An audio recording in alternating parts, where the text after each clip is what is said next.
नमस्कार and welcome to जी के reporter. दोस्तों, आज के वीडियो में बात करने वाले हैं एक ऐसी घटना की जो कि हमारे बहुत ज्यादा करीब है। इसे होने में पता नहीं अभी कितना समय लगेगा, शायद कुछ दिन, हफ्ते या महीने का समय भी लग सकता है। जी हाँ, आज हम बात करने वाले हैं ईरान के न्यूक्लियर बम के परीक्षण के बारे में। इस बात को लेकर काफी सारे आर्टिकल मीडिया में पब्लिश हुए हैं। अमेरिका के बाद यूएन की खुफिया रिपोर्ट ये इशारा कर रही है कि ईरान जल्द ही परमाणु शक्ति संपन्न देश बनने जा रहा है। यूएन की ये रिपोर्ट कहती है कि 17 अगस्त तक ईरान के पास संवर्धित यूरेनियम का कुल भंडार बढ़ रहा है। इसमें निष्कर्ष निकाला गया है कि ईरान का संवर्धित यूरेनियम का निरंतर उत्पादन और भंडार चिंता को बढ़ाता है। ईरान अपने इस भंडार से परमाणु बम बना सकता है। इस खबर के बाहर आने के बाद इजराइल की टेंशन बढ़ गई है और अभी हाल ही में जब बेंजामिन नेतन्याहू अमेरिकी दौरे पर गए थे,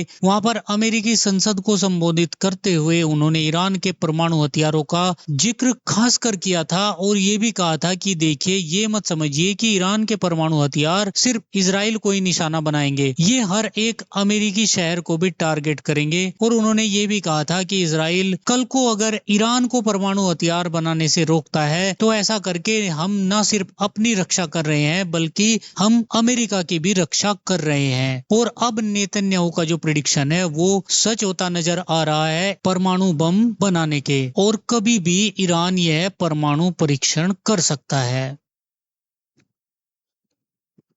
यूएन की जो परमाणु निगरानी संस्था है, गुरुवार को इसकी एक रिपोर्ट में ये दावा किया गया कि ईरान ने अंतर्राष्ट्रीय नियमों को ना मानते हुए अपने यूरेनियम के भंडार को वेपन ग्रेड लेवल यानी परमाणु बम बनाने के लिए पर्याप्त भंडार तक बढ़ा लिया है। ईरान ऐसा करने वाला इकलौता गैर परमाणु हथियार वाला देश है। करीब 2 हफ्ते पहले अमेरिका की हाउस इंटेलिजेंस कमेटी की एक खुफिया कमेटी की रिपोर्ट में भी ये दावा किया गया था कि ईरान इस साल के आखिर तक खुद को परमाणु हथियार संपन्न देश घोषित कर सकता है। यूएन ने भी अब इसी तरफ इशारा किया है।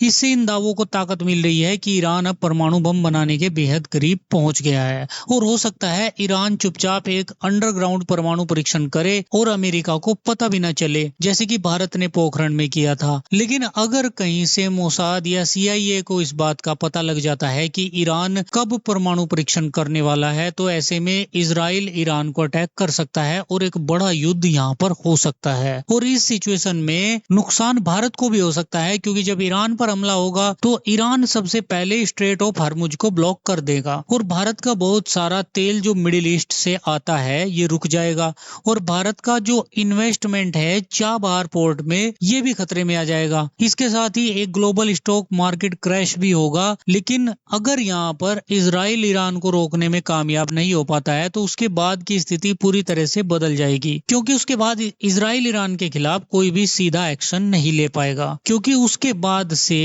ये खतरा बढ़ जाएगा कि अगर इजराइल की तरफ से कुछ भी किया जाता है तो बदले में ईरान एक परमाणु हमला कर सकता है। इसलिए बहुत सोच समझकर इजराइल और यूएसए कदम उठाएंगे ईरान के खिलाफ। और एक बात, अगर ईरान परमाणु बम बनाने में कामयाब हो जाता है तो सऊदी अरब, जिसके संबंध ईरान के साथ हमेशा तनावपूर्ण रहे हैं, वो अपने पैसे का इस्तेमाल करके जल्द ही परमाणु हथियार हासिल करने का प्रयास करेगा। हालांकि अब ये देखना दिलचस्प होगा कि क्या इजराइल और अमेरिका ईरान को परमाणु बम हासिल करने से रोक पाते हैं। वैसे आपकी इस बारे में क्या राय है, कमेंट करके जरूर बताइएगा और ऐसी ही और वीडियोस पाने के लिए चैनल को सब्सक्राइब जरूर कर लीजिएगा। Thank you so much for watching video.